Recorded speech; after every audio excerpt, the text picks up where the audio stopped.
Waziri Mkuu wa Israel Benjamin Ben-Zion Netanyahu amesema operesheni ya kijeshi ya Israel dhidi ya Iran imefanikiwa kuweka mazingira ya kuanguka kwa utawala wa Tehran katika siku zijazo, akidai kuwa mashambulizi hayo yameidhoofisha sana serikali ya Iran kijeshi, kiuchumi na kisiasa.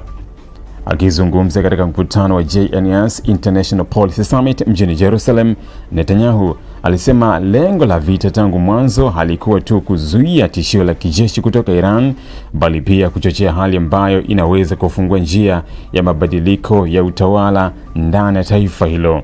Netanyahu alisema kuwa Israel kwa kushirikiana na Marekani katika kampeni dhidi ya Iran imefanikiwa kupiga kwa nguvu mfumo wa ulinzi na miundombinu ya kijeshi ya Jamhuri ya Kiislamu.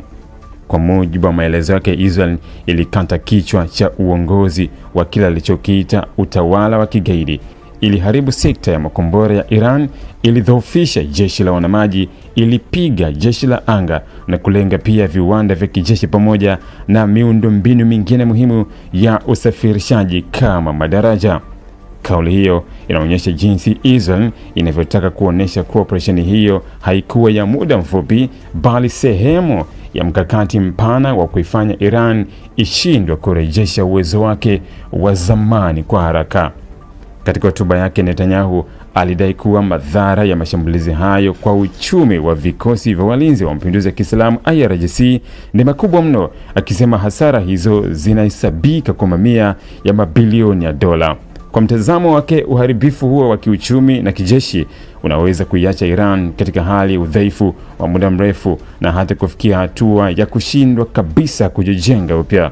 Alisema pigo la aina hiyo linapoambatana na ufa mkubwa uliopo kati ya utawala wa Iran na wananchi wake, basi haiwezekani kujua ni lini hasa utawala huo unaweza kuporomoka, lakini mazingira ya kuanguka kwake tayari yameanza kutengenezwa. Hata hivyo, kauli ya Benjamin Netanyahu inakuja katika mazingira ambayo uongozi wa Iran bado unaendelea kubaki madarakani licha ya mashambulizi hayo.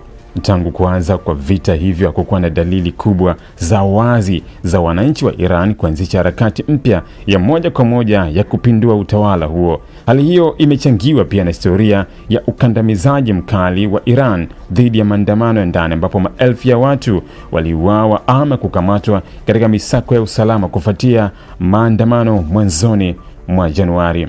Kwa maana hiyo, madai ya Netanyahu kwamba mazingira ya mabadiliko ya utawala yamewekwa bado yanabaki kuwa ya kisiasa zaidi kuliko kuwa na uthibitisho wa moja kwa moja wa mabadiliko ya haraka ndani ya Iran. Pamoja na hayo, Netanyahu alionekana kuweka wazi kwamba hatua za mwisho za kuangusha utawala wa Iran hauwezi kufanywa na Israel tu au washirika wake wa nje peke yao, bali pia unategemea uamuzi wa wananchi wa Iran wenyewe. Alisema ushindi wa kweli utapatikana pale ambapo wa Iran wataamua kuchukua hatima yao mikononi mwao na kung'oa utawala anaoelezea kuwa wa kikatili, ambao kwa maoni yake umekuwa ukiwatia hofu wananchi wake na pia kueneza vitisho kwa mataifa mengine duniani.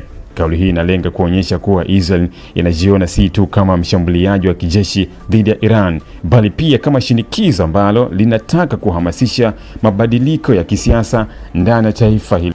Kauli hizi pia zinaonyesha namna Netanyahu anavyojaribu kuhalalisha kisiasa matokeo ya operesheni hiyo mbele ya hadhira ya ndani na kimataifa. Kwa upande mmoja, anawasilisha kampeni hiyo kama ushindi mkubwa wa kijeshi ulioleta pigo kubwa kwa uwezo wa Iran.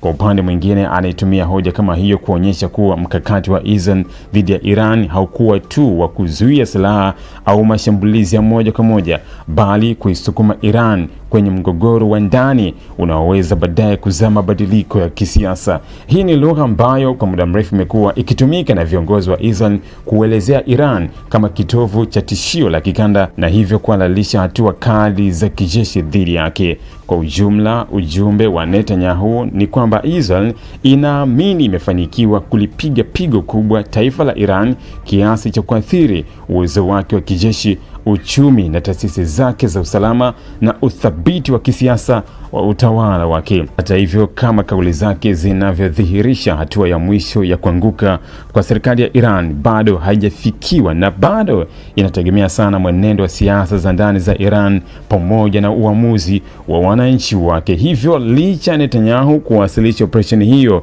kama hatua iliyofungua mlango wa regime change, hali halisi ya sasa ni kwamba utawala wa Iran bado upo na mustakabali wa mabadiliko yoyote makubwa ndani ya Iran unaendelea kubaki swala la kusubiriwa kwa tahadhari kubwa. Ili kuwa mwanafamilia bora wa Global TV, usisahau kusubscribe, like, kushare na kucomment. Baada ya kusubscribe, bonyeza alama ya kengele ili kupata taarifa kwa kila video inayopanda Global TV Online.